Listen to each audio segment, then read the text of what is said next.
दुनिया में दो तरह के लोग होते हैं, विनर्स एंड लूजर्स। लेकिन जिंदगी हर लूजर को एक मौका जरूर देती है जिसमें वो विनर बन सकता है। तो दोस्तों, जय हिंद, नमस्कार। एक बार फिर से आपका स्वागत है टारगेट स्क्वायर 2020 में। और ये पदार्थ की प्रश्न श्रृंखला का दूसरा भाग है। यानी हम पहली श्रृंखला में हम 1 से लेकर 25 तक क्वेश्चनों को कर चुके हैं। इससे आगे हम आज 26 क्वेश्चन से आगे चलने वाले हैं। तो आइए शुरुआत करते हैं इस सेशन की। और इस सेशन की शुरुआत में महात्मा बुद्ध के जो एक कोटेशन है उससे हम करना चाहते हैं, जिन्होंने कहा था कि हजारों लड़ाइयां जीतने से बेहतर है, यानी हजारों लड़ाइयां जीतने से बेहतर है कि आप खुद से जीतें। क्योंकि जब आप खुद से जीतते हैं तो ये आपकी जीत है, उसको कोई नहीं छीन सकता। तो इस तरह से आज हम इस सेशन की शुरुआत करते हैं। तो पहला क्वेश्चन है प्रश्न नंबर 26। तो प्रश्न नंबर 26 क्या है कि पदार्थ की प्रकृति है, यानी पदार्थ की प्रकृति इनमें से कौन सी है। तो पहला ऑप्शन दे रखा है द्रव्यमान रहित, दूसरा दे रखा है अविनाशी, तीसरा दे रखा है दार्शनिक और चौथा दे रखा है केवल रासायनिक प्रकृति।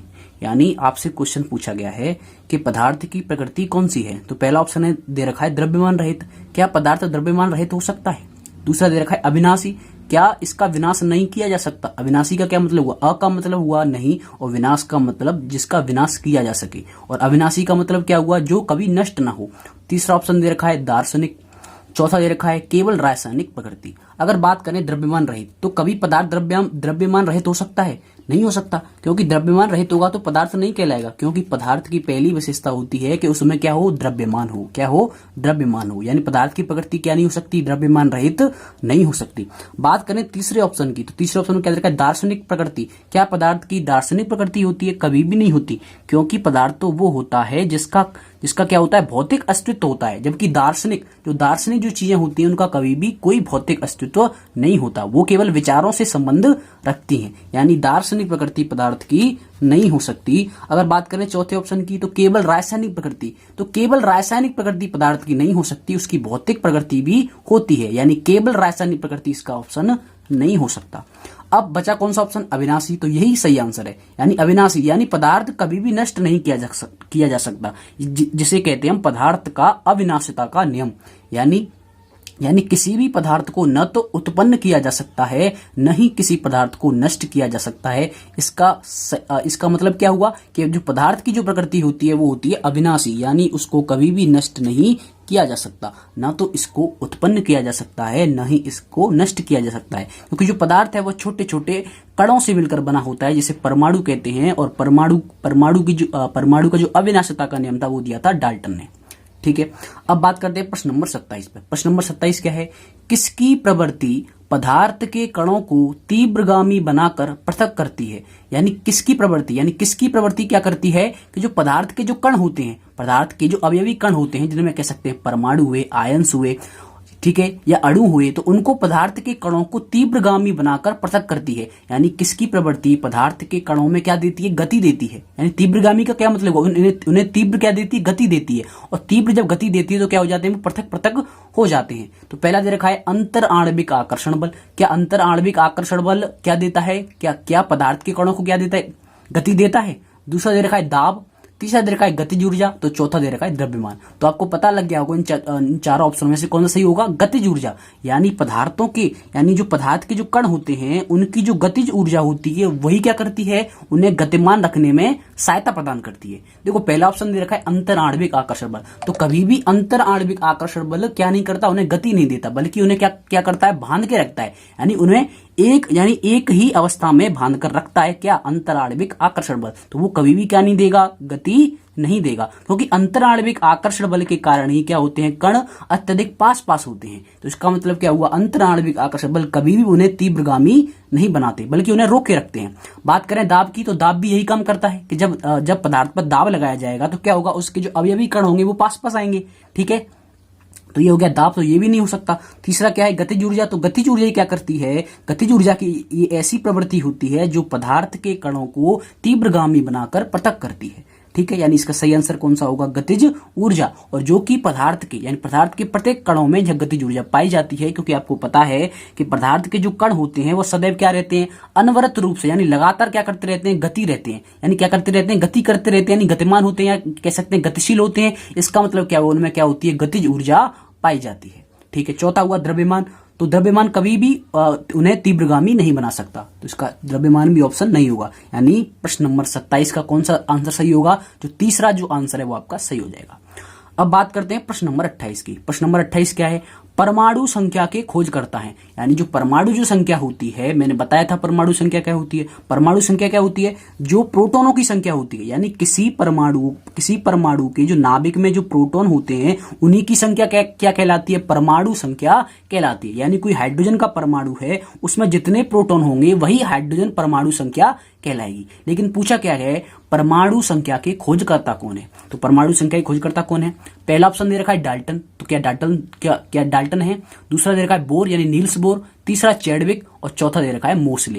यानी परमाणु संख्या के खोजकर्ता कौन है, ना तो डाल्टन है, ना नील्स बोर है, ना चैडविक है, तो कौन से हैं, मोसले। कौन से हैं, मोसले। जो मोसले नाम के जो वैज्ञानिक है उन्होंने 1903 में परमाणु संख्या को परिभाषित किया था। ठीक है, डाल्टन ने क्या दिया था, डाल्टन ने ही सर्वप्रथम परमाणु के बारे में बताया था। बोर ने क्या दिया था, बोर ने अपना परमाणु मॉडल दिया था जो अभी तक मान्य है। चैडविक ने क्या किया था, न्यूट्रॉन की खोज की थी, और न्यूट्रॉन की खोज कब की गई थी, 1932 में न्यूट्रॉन की खोज हुई थी।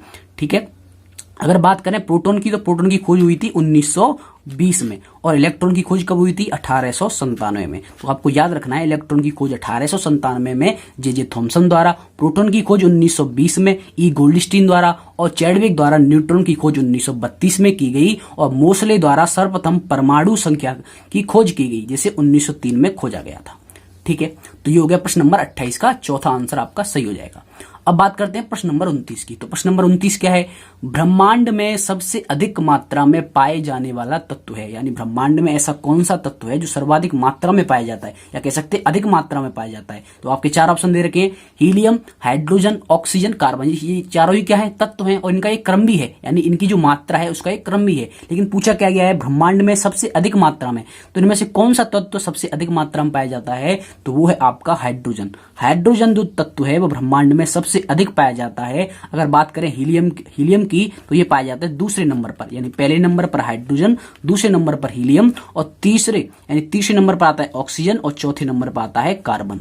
ठीक है, तो आपको याद रखना है कि ब्रह्मांड में सबसे अधिक मात्रा में पाए जाने वाला तत्व कौन सा है, हाइड्रोजन। ठीक है, और हाइड्रोजन के लिए ही सर्वप्रथम बोर ने अपना क्या बनाया था, परमाणु मॉडल बनाया था। ठीक है, अब बात करते हैं प्रश्न नंबर 30 की। प्रश्न नंबर 30 क्या है, प्रश्न नंबर 30 है, आयन कितने प्रकार के होते हैं। जो आयन हैं वो कितने प्रकार के होते हैं। और आयन आप जानते हैं, आयन क्या होते हैं, परमाणु के अवयवी जो कण होते हैं उन्हें आयंस कहते हैं। ठीक है, यानी कोई भी परमाणु क्या करता है, जब अपने इलेक्ट्रॉनों को, यानी जब भी इलेक्ट्रॉनों का त्याग करेगा या इलेक्ट्रॉनों को ग्रहण करेगा, तो उस पर क्या आ जाता है, एक आयन आ जाता है। यानी क्या बन जाता है, एक आयन आ जाता है, जिसे क्या कहते हैं, इसे आवेश कह सकते हैं। यानी कोई आवेश आ जाता है। तो आयन कितने प्रकार के होते हैं, केवल 2 प्रकार के। यानी कौन कौन से, एक होता है ऋणायन, एक होता है धनायन।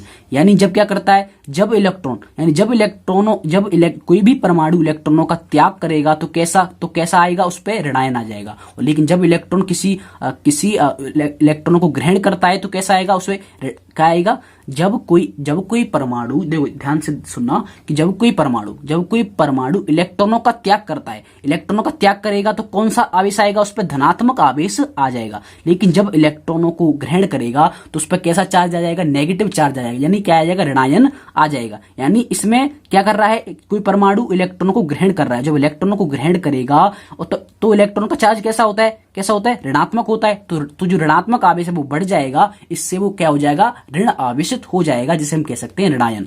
और जब इलेक्ट्रॉनों का त्याग करेगा तो कैसा आयन आ जाएगा, पॉजिटिव आयन आ जाएगा, जिसे कहते हैं धनायन। यानी आयन केवल 2 ही प्रकार के होते हैं। ऑप्शन दे रखा है 2, यानी पहला जो ऑप्शन है वो आपका सही हो जाएगा। ऑप्शन है 2, 4, 3 और 1। तो सही आंसर क्या है, 2। यानी आयन कितने प्रकार के होते हैं, प्रकृति में आयन केवल 2 प्रकार के होते हैं, ऋणायन और धनायन। अब बात करते हैं प्रश्न नंबर 31 की। तो प्रश्न नंबर 31 क्या है, प्रश्न नंबर 31 है, ठोस के अभिलक्षण है, या कह सकते हैं ठोस के गुण हैं। यानी ठोस का कौन सा गुण है, इनमें से जो 4 जो ऑप्शन दे रखे हैं उनमें से ठोस के अभिलक्षण आपको पहचानने हैं। पहला दे रखा है निश्चित द्रव्यमान, क्या ठोसों का, यानी जो ठोस पदार्थ होते हैं, क्या उनका निश्चित द्रव्यमान होता है। दूसरा ऑप्शन दे रखा है विस्तृत अंतराण्विक दूरी, क्या उनके बीच में जो अंतराण्विक दूरी होती है वो विस्तृत होती है। तीसरा निर्बल अंतराण्विक बल, क्या उनके बीच में जो अणुओं के बीच में ठोस पदार्थों में जो बल पाया जाता है, अंतराण्विक बल, क्या वो निर्बल होता है। या चौथा उपयोग सभी। तो आपको पता पता है ठोस के अभिलक्षण क्या है कि उनका निश्चित द्रव्यमान होता है, यानी उनका निश्चित क्या होता है, द्रव्यमान होता है और आयतन भी होता है। यानी पहला ऑप्शन तो सही लग रहा है। लेकिन दूसरा बात करें विस्तृत अंतराणविक दूरी, तो इसका क्या मतलब हुआ, क्या ठोस और ठोसों के अणुओं के बीच में अंतराणविक दूरी विस्तृत पाई जाती है, यानी अधिक पाई जाती है? ऐसा कभी भी नहीं होता। अंतराणविक आकर्षण बल जो होता है वो ठोसों में सर्वाधिक पाया जाता है। तो इसका मतलब क्या हुआ, उसके जो कण होंगे वो क्या होंगे, अत्यधिक पास पास होंगे। तो अंतराणविक दूरी कैसे विस्तृत हो जाएगी, ये तो क्या रहेगी, लघु रहेगी, क्या रहेगी, निम्न रहेगी। इसका मतलब जो दूसरा ऑप्शन है वो क्या है, गलत हो गया। और जब दूसरा गलत हो गया तो चौथा भी गलत हो गया, यानी उपयोग सभी हो नहीं सकता।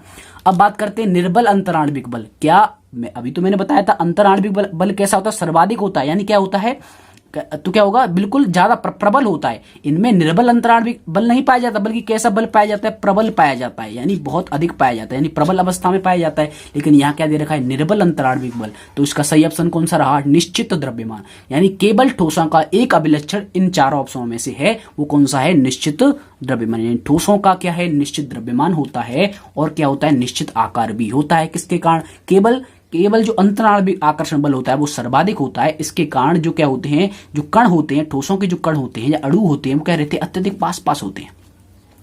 अब दे रखा है प्रश्न नंबर 32। प्रश्न नंबर 32 क्या है, अल्फा कणों की बौछार से संबंधित प्रेक्षण है। अब बताओ अल्फा कण क्या है, अल्फा कण क्या होते हैं, जो हीलियम के जो कण होते हैं, क्या होते हैं, जो हीलियम के जो धनात्मक जो कण होते हैं उन्हें क्या कहते हैं, अल्फा कण कहते हैं।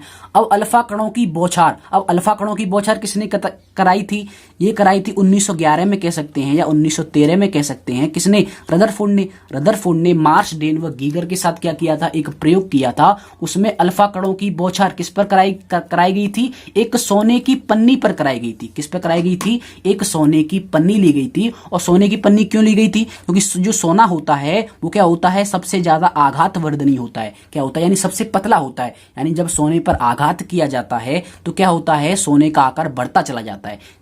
इसका मतलब क्या हुआ, सोना जब सोने पर जब आघात करते हैं तो पतला होता चला जाता है। इसका मतलब क्या हुआ, बहुत ही आघात वर्धनीय है, यानी पतला होता है। इससे अल्फा कण क्या हो जाते हैं, पार हो सकते हैं। इस वजह से उन्होंने सोने की पन्नी को लिया था। लेकिन प्रश्न क्या पूछा है, प्रश्न पूछा है अल्फा कणों की बौछार से संबंधित प्रेक्षण है। यानी जब रदरफोर्ड ने अल्फा कणों की बौछार कराई थी सोने की पन्नी पर तो उन्हें कुछ प्रेक्षण प्राप्त हुए थे, यानी कुछ ऑब्जर्वेशन प्राप्त हुए थे। उन्हीं ऑब्जर्वेशनों में से आपको बताना है कि कौन सा जो ऑब्जर्वेशन है वो सही है, यानी कौन सा प्रेक्षण इससे संबंधित है। पहला ऑप्शन क्या है कि अधिकांश अल्फा कण पन्नी से विक्षेपित हुए। क्या दे रखा है, जो अधिकांशतः जो कण थे, यानी जो अधिकांश जो कण थे, जो अल्फा कण थे, जब उनकी बौछार कराई तो क्या हुए, वो पन्नी से विक्षेपित हो गए। क्या सही बात है, अभी देखते हैं।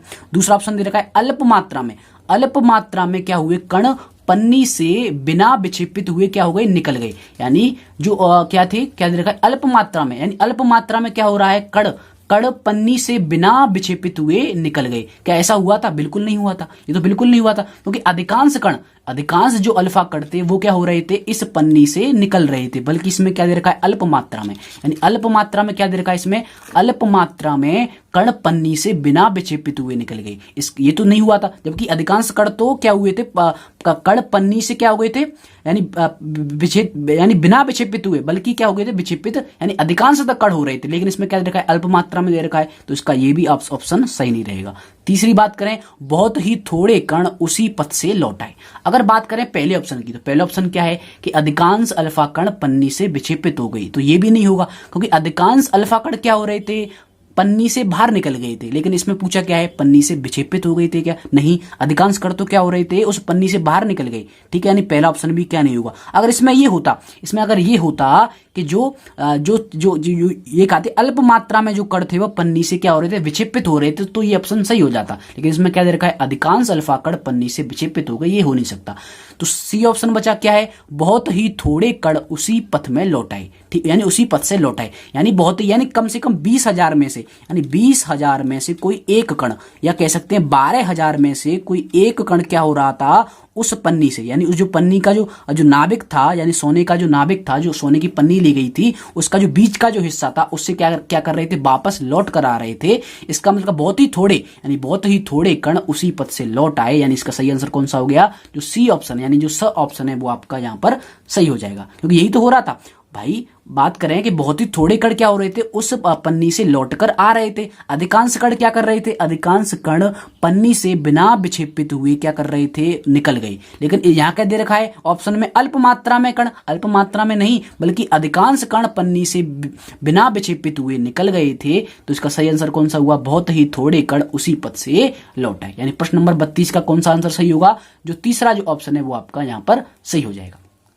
अब बात करते हैं जो पिछली वीडियो सीरीज में, यानी पिछली जो क्वेश्चन सीरीज थी उसमें आपसे एक प्रश्न पूछा गया था, ठीक है, जिसका आंसर आपको कमेंट बॉक्स में देना था। तो पूछा गया था आपसे न्यूक्लियन, यानी न्यूक्लियन किसे कहते हैं। तो मैं आपका यहां पर आंसर दे रहा हूं कि न्यूक्लियन किसे कहते हैं। कि जो न्यूक्लियन होता है, न्यूक्लियन किसे कहते हैं, न्यूक्लियन जो होता है आपको पता है परमाणु होता है, और परमाणु का जो संपूर्ण जो धनावेश होता है वह किसमें केंद्रित होता है, उसके केंद्र में। यानी उसका जो संपूर्ण धनावेश होता है वह उसके केंद्र में क्या रहता है, केंद्रित होता है। और उसके नाभिक में क्या होते हैं, दो ही चीजें होती हैं, उसके नाभिक में दो ही चीजें होती हैं, प्रोटॉन और न्यूट्रॉन। तो इन्हीं प्रोटॉन और न्यूट्रॉनों को सम्मिलित रूप से क्या कहा जाता है, न्यूक्लियन कहा जाता है। यानी केंद्रक के अंदर जो क्या होते हैं, जो अवयवी कण होते हैं, जो कि प्रोटॉन होते हैं और क्या होते हैं, न्यूट्रॉन होते हैं, उन्हीं को सम्मिलित रूप से क्या कहा जाता है, न्यूक्लियन कहा जाता है। यानी आपसे पूछा गया था कि न्यूक्लियन किसे कहते हैं, तो न्यूक्लियन किसे कहते हैं कि परमाणु के अंदर यानी जो नाभिक होता है उसमें समाहित जो प्रोटॉन होते हैं, जो न्यूट्रॉन होते हैं, उन्हें सम्मिलित रूप से क्या कहा जाता है, क्या कहा गया है,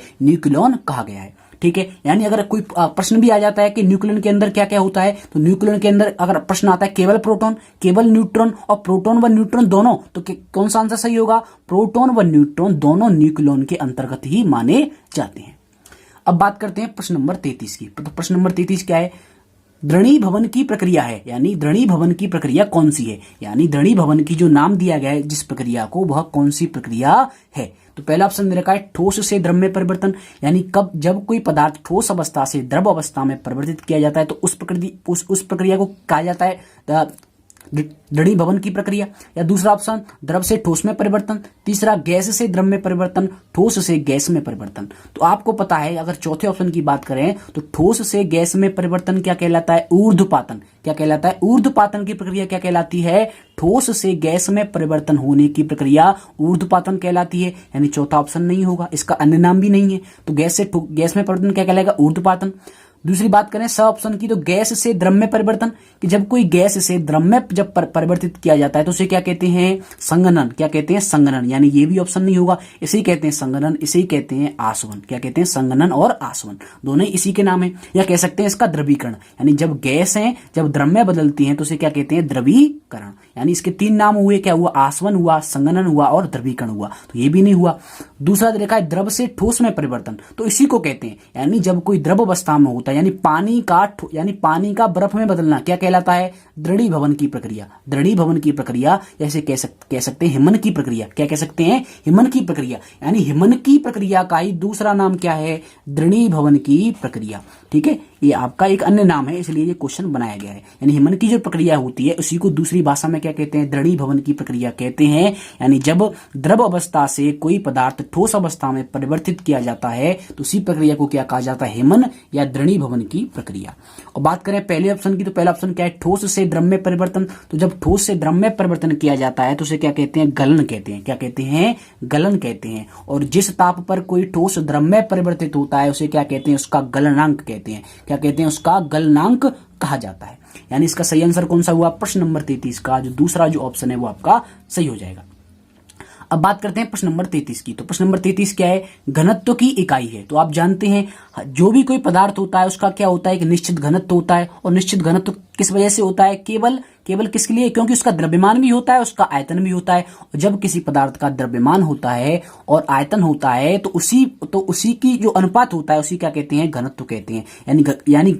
यानी जो घनत्व होता है वो क्या होता है, जो द्रव्यमान और आयतन का क्या होता है, अनुपात होता है। यानी क्या होता है, जो घनत्व होता है यानी जो डेंसिटी होती है, या इसे किससे निरूपित कर सकते हैं, पी से या डी से। किससे, पी से या डी से। तो पी और डी बराबर क्या होता है, मास अपॉन वॉल्यूम, यानी द्रव्यमान अपॉन आयतन। अब पूछा क्या है, घनत्व की इकाई कौन सी है। अब हमें सूत्र पता है क्या है कि मास अपॉन वॉल्यूम यानी द्रव्यमान अपॉन आयतन। तो इसका घनत्व की इकाई कौन सी बनेगी, पहला ऑप्शन दे रखा है किलोग्राम पर मीटर स्क्वायर। किलोग्राम पर मीटर स्क्वायर। अब हमने जाना कि पहले क्या है, पहले क्या दे रखा है, मास है, यानी ऊपर क्या है, मास है यानी द्रव्यमान है, यानी जो घनत्व होता है वो क्या होता है कि प्रति इकाई आयतन में निहित द्रव्यमान, यानी प्रति इकाई आयतन। अब आयतन किस में निकालते हैं, आयतन में किस में निकालते हैं, लंबाई गुणा चौड़ाई गुणा ऊंचाई, यही तो होता है किसी का आयतन। तो किस में निकलेगा, जिसमें तीन क्या हो जाती है, यानी एम गुणा एम, यानी एम क्यू जब बनेगा, यानी एम क्यू हो जाएगा उसका आयतन। तो एम क्यू किस में दे रखा है, यानी मीटर क्यूब किस में दे रखा है, ये क्या है एम स्क्वायर, तो ये होगा नहीं, क्योंकि एम स्क्वायर क्या होता है, एम गुणा एम क्या होगा, किसी का क्षेत्रफल निकालते हैं, लेकिन इसमें क्या निहित है, आयतन निहित है। तो एम स्क्वायर वाले जो भी ऑप्शन दे रखे हैं वो आपके नहीं होंगे। इसमें दे रखा है सेंटीमीटर स्क्वायर, तो ये भी नहीं होगा। केवल एक में दे रखा है मीटर क्यूब, वो भी किलोग्राम पर मीटर क्यूब, यानी इसका मतलब क्या हुआ, प्रति मीटर क्यूब में, यानी प्रति मीटर क्यूब में जितना भी जो द्रव्यमान निहित होता है उसे उस पदार्थ का क्या कहा जाता है, घनत्व कहा जाता है। यानी घनत्व की इकाई क्या हो गई, किलोग्राम पर मीटर क्यूब, यानी किलोग्राम पर मीटर क्यूब, यानी जो किलोग्राम है वो किस में है, 1 मीटर क्यूब में, यानी इसकी इकाई क्या हुई, घनत्व की इकाई किलोग्राम पर मीटर क्यूब। तो घनत्व की इकाई का सही सूत्र क्या हो गया, प्रश्न नंबर 33 का जो दूसरा जो ऑप्शन है वो आपका सही हो गया। अब देखते हैं प्रश्न नंबर 34। प्रश्न नंबर 34 क्या है, पानी की श्यानता, पानी की जो श्यानता होती है वह वनस्पति तेल की तुलना में होती है, यानी क्या दे रखा है, दो चीजों में तुलना की गई है, एक पानी में और एक वनस्पति तेल में, और पूछा किसकी तुलना की गई है, उसकी श्यानता के गुण की, यानी पानी की श्यानता वनस्पति तेल की तुलना में होती है, क्या होती है, कम या बराबर या अधिक या बहुत अधिक। अगर बात करें पानी की, किसकी, पानी यानी H2 यानी वाटर, और एक बात करते हैं वनस्पति तेलों की। तो पानी और वनस्पति तेल में क्या होती है, किसकी श्यानता अधिक होती है, अगर बात करें तो श्यानता क्या होती है, पहले तो इसे जानते हैं, श्यानता में बता चुका हूं। श्यानता क्या होती है, किसी भी तरल पदार्थ का ऐसा गुण जो कि बहने के गुण का क्या करता है, विरोध करता है। यानी अगर हम पानी को बहाते हैं और एक बार वनस्पति तेल को बहाते हैं तो क्या होगा, पानी जो होगा वो अधिक तेजी से बहेगा और जो वनस्पति तेल होगा वो बहुत ही कम वेग में बहेगा पानी की तुलना में। इसका मतलब क्या हुआ, जो पानी की श्यानता है वो क्या है, बहुत कम है, क्योंकि जो पानी है, पानी का जो बहने का जो गुण है वह श्यानता, उसमें क्या है, श्यानता बहुत ही कम है, यानी बहने का गुण बहुत ही कम, यानी बहने के गुण का जो विरोध हो रहा है वो बहुत ही कम हो रहा है। इस वजह से पानी जल्दी जल्दी क्या करेगा, बहेगा। लेकिन अगर वनस्पति तेल की बात करें तो बहुत ही कम मात्रा में क्या करेगा, कम ही मात्रा में क्या करेगा, वह वेग करेगा। इसका मतलब क्या हुआ, पानी की श्यानता वनस्पति तेल की तुलना में क्या होती है, कम होती है। तो इसी वजह से पानी वनस्पति तेल की तुलना में अधिक वेग से बहता है, यानी ना तो अधिक होती है, पानी की श्यानता अगर अधिक होती तो वह पानी जो बहने का जो गुण था वह बहुत ही कम हो जाता है, यानी जो वेग होता है तो वो कम हो जाता है। लेकिन यहाँ पर उल्टा होता है, और बराबर हम कह नहीं सकते, क्योंकि पानी और वनस्पति तेल को जब बहाते हैं, जब बहाने का गुण देखा गया है तो उसमें पानी अधिक वेग से बहता है जबकि वनस्पति तेल कम वेग से बहता है, यानी बराबर वो हो नहीं सकती और बहुत अधिक हो नहीं सकती। इसका आंसर कौन सा हुआ, कम। यानी पानी की श्यानता वनस्पति तेल की तुलना में कैसी होती है, वनस्पति तेल की तुलना में क्या होती है, कम होती है। अगर बात करें यहीं पर वनस्पति तेल की और शहद की, तो वनस्पति तेल की कम हो जाएगी, किसकी तुलना में, शहद की तुलना में, क्योंकि शहद बहुत ही कम वेग से बहता है, क्योंकि उसका जो पृष्ठ तनाव होता है वो क्या होता है, ज्यादा होता है। इस वजह से वो बहने का गुण नहीं दर्शाता है, ठीक है, बहुत ही कम, यानी बहुत ही कम वेग में वह बहता है। अब बात करें प्रश्न नंबर 35 की। प्रश्न नंबर 35 क्या है, तन्यता गुण है, यानी जो तन्यता है, यानी इसको कहते हैं डक्टिलिटी। क्या कहते हैं, किसी भी पदार्थ की जो डक्टिलिटी होती है उसे कहते हैं उसकी तन्यता। और तन्यता होती क्या है, तन्यता पदार्थ का कोई ऐसा गुण होता है, या कह सकते हैं कोई धातु का ऐसा गुण होता है जिसमें अगर उस पदार्थ को खींचा जाए, यानी उसे जब खींचा जाता है तो वह बिना टूटे एक लंबाई में क्या हो जाता है, खिंच जाता है, यानी उसे तारों के रूप में हम खींच सकते हैं। यानी पदार्थ का कोई ऐसा गुण जिसमें कोई पदार्थ खींचने पर, यानी खिंचाव उत्पन्न करने पर वह तारों में खींचा जा सके, उसी गुण को उसे तन्यता का गुण कहते हैं। अब पूछा क्या गया, तन्यता गुण है या पदार्थ का यांत्रिक गुण है, या वैद्युत गुण है, या चुंबकीय गुण है, या रासायनिक गुण है। तो चुंबकीय गुण होता नहीं है, क्योंकि खींचने से चुंबकीय का क्या प्रभाव, ना रासायनिक गुण ना ही कोई वैद्युत गुण। तो कौन सा गुण है, यांत्रिक गुण है। तन्यता है वो कौन सा गुण है, पदार्थ का एक यांत्रिक गुण है, क्योंकि इसे यांत्रिक तरीके से खिंचाव उत्पन्न कर जब किसी पदार्थ को खींचा जाता है तो उसमें क्या पैदा हो जाती है, तन्यता पैदा हो जाती है। इसके उदाहरण क्या है, सोना। जैसे सोना हुआ, जैसे क्या हुआ, सोना हुआ, ठीक है, सोना हुआ, तांबा हुआ, तो ये सब क्या होते हैं, तन्यता के गुण को दर्शाते हैं। यानी सोने और तांबे को खिंचाव के कारण उन्हें तारों में भी, यानी उनके तार भी बनाए जा सकते हैं। यानी सोने और तांबे को खींचकर वो तार भी बनाए जा सकते हैं। इसका मतलब क्या हुआ, सोने और तांबे कैसे होते हैं, तन्यता, यानी तन्यताशील होते हैं, यानी तन्यताशील इन्हें हम कह सकते हैं। अब बात करते हैं शीशा है। शीशा, शीशा ये कांच शीशा नहीं है, ये शीशा है, शीशा यानी लेड, यानी पीवी जिसका क्या होता है एक चिन्ह होता है पीवी जिसे कहते हैं लेड। तो लेड शीशा क्या है? पहला ऑप्शन दे रखा है आघातवर्धनी, दूसरा तन्य, चौथा अ दोनों और चौथा कठोर। अब यहां पर देख रहे हैं शीशा क्या होता है। पहला दे रखा है आघातवर्धनी, तो आघातवर्धनी क्या होता है? आघातवर्धनी पदार्थों का ऐसा गुण होता है कि जब किसी पदार्थ पर आघात किया जाए, जैसे सोना है, तो जब सोने पर आघात किया जाता है तो क्या हो रहा था? उसका आकार बढ़ने लग रहा था, यानी उसके आकार में परिवर्तन हो रहा था। और सोना सबसे ज्यादा आघातवर्धनी होता है, यानी सबसे पतला बनाया जा सकता है, यानी सोने को पीट कर उस पर आघात कर उसे इतना पतला बनाया जा सकता है। ठीक है, तो आघातवर्धनी क्या हुआ? पदार्थ का ऐसा गुण जिसमें हम आघात करके उसके रूप को बदल सकते हैं। ठीक है, बात करें तन्यता की, तो तन्यता क्या होता है कि उसे खींचकर, यानी किसी पदार्थ को खींचकर उसे तारों में बदल दें तो क्या होता है? वह तन्यता, यानी जो तन्यता का गुण होता है। अब सोना क्या होता है? सोना दोनों होता है, सोना आघातवर्धनी भी होता है और तन्यता को भी प्रकट करता है, यानी सोने को पीट कर उसका आकार तो बदल ही सकते हैं, यानी उसको पतला तो किया जा सकता है, साथ साथ में सोने को खींचकर, यानी कोई सोना धातु है उसको खींचकर हम तारों के रूप में भी बदल सकते हैं। तो सोना तो आघातवर्धनी भी होता है, तन्य भी होता है, लेकिन शीशा केवल क्या होता है? आघातवर्धनी होता है। और जब शीशे पर जब क्या किया जाएगा? शीशे पर जब आघात किया जाएगा तो वह उस अपने आकार परिवर्तित कर लेगा, लेकिन वह तन्य नहीं होता। क्या नहीं होता? तन्य नहीं होता, यानी जब उसको खींचा जाएगा तो क्या हो जाएगा? उसका भंजन हो जाता है। और भंजन का क्या मतलब होता है? उसका वो टूट जाता है, और जब टूट जाएगा तो वो कैसा नहीं है? तन्यदार पदार्थ नहीं है, यानी वह तन्यशीलता के गुण को नहीं दर्शाता। अगर तन्यशीलता के गुण को दर्शाता तो वह तारों के रूप में खींचा जा सकता था, लेकिन यहाँ पर उल्टा है। इसका मतलब क्या हुआ? शीशा केवल क्या हुआ? आघातवर्धनी हुआ। अब पहला ऑप्शन आघातवर्धनी, दूसरा तन्यता, तीसरा अ दोनों। तो जब तन्य नहीं है तो पहला ही ऑप्शन क्या हो जाएगा? सही हो जाएगा। और शीशा कठोर नहीं है, क्योंकि जब शीशा को जब आघात करके जब उसे अपना आकार परिवर्तित कर रहा है तो वह कठोर भी नहीं हो सकता, यानी इसका जो सही आंसर है वो क्या है? आघातवर्धनी। क्या होगा? शीशा क्या है? एक आघातवर्धनी क्या है? पदार्थ है। अब बात करते हैं प्रश्न नंबर 37 की। प्रश्न नंबर 37 क्या है? जल तथा बर्फ में किसकी ऊष्मीय ऊर्जा निम्न होती है? यानी एक क्या है? जल है, एक क्या है? जल है, और दूसरा क्या है? बर्फ है। तो इनमें से किसकी ऊष्मीय ऊर्जा होगी? इनमें से किसकी ऊष्मीय ऊर्जा होगी? वो क्या होगी? निम्न होगी। क्या है? एक है जल और एक क्या है? दूसरा बर्फ।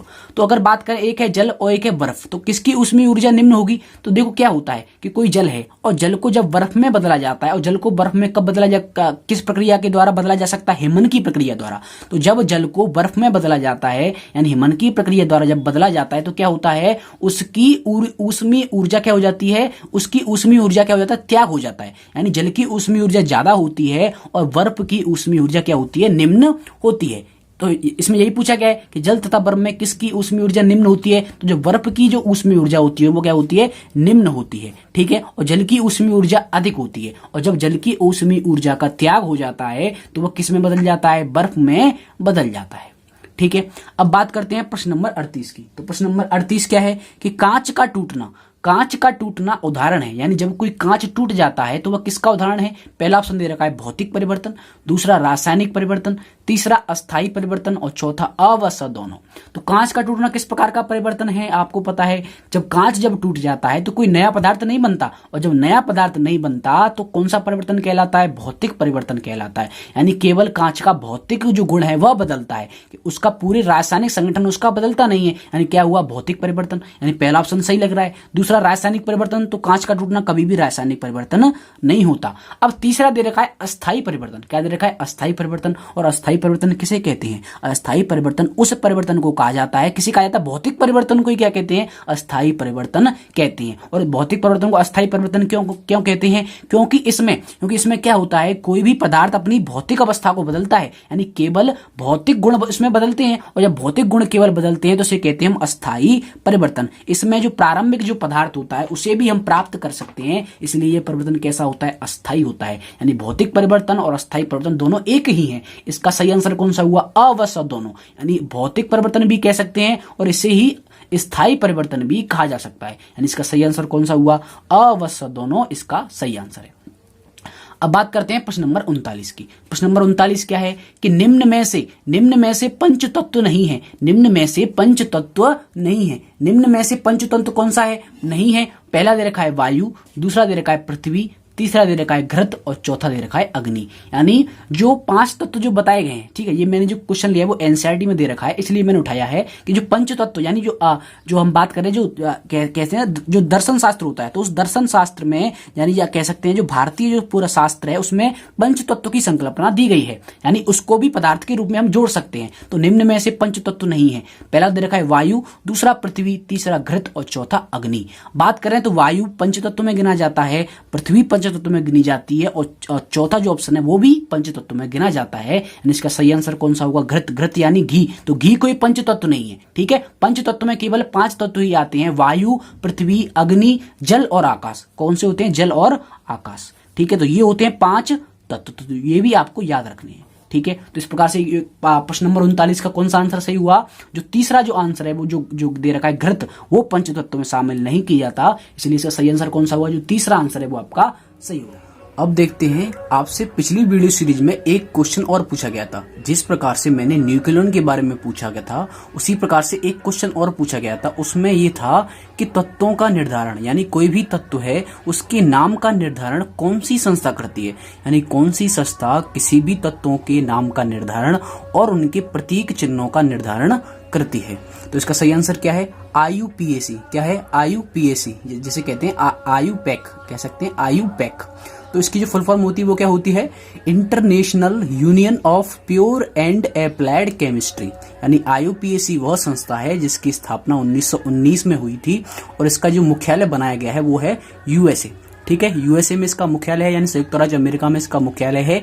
यही एक वह संस्था है international union of pure and applied chemistry, जो कि जो भी तत्व होते हैं, यानी जिन तत्वों की खोज की जाती है उनके नामों का निर्धारण करती है। यानी इसी पर वो अधिकार है जिसके द्वारा तत्वों के नाम का निर्धारण किया जाता है, वह इनके चिन्हों का निर्धारण किया जाता है, ठीक है।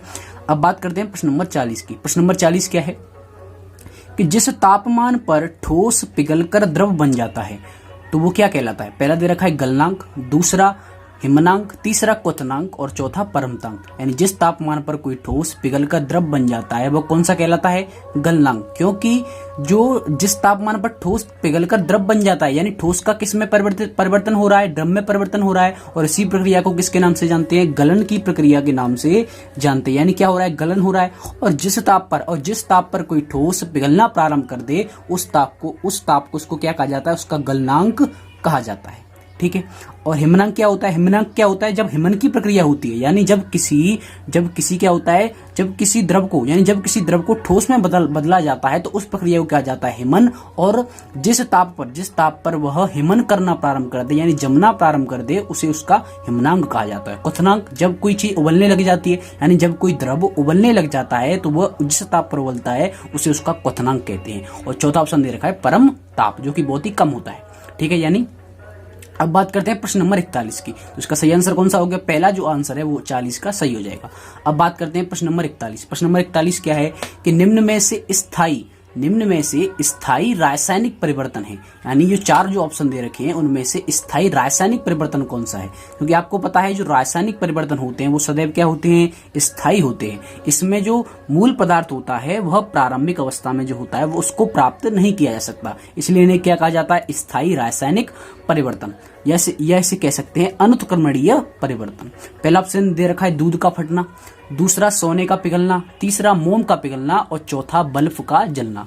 अगर बात करें दूध के फटने की, तो दूध का फटना कैसा परिवर्तन होता है? रासायनिक परिवर्तन होता है। और उसमें यही पूछा गया है कि कौन सा स्थायी रासायनिक परिवर्तन है। तो जो दूध का फटना है वो कैसा परिवर्तन है? रासायनिक परिवर्तन। क्योंकि जब दूध फट जाता है तो क्या बन जाता है? उसका छाछ बन जाती है, कह सकते हैं दही बन जाता है। तो वह उसका जो रासायनिक संयोग है वह बिल्कुल भिन्न हो जाता है दूध से। तो इसका मतलब क्या हुआ? जो दूध का फटना है वह किस परिवर्तन के अंतर्गत गिना जाता है?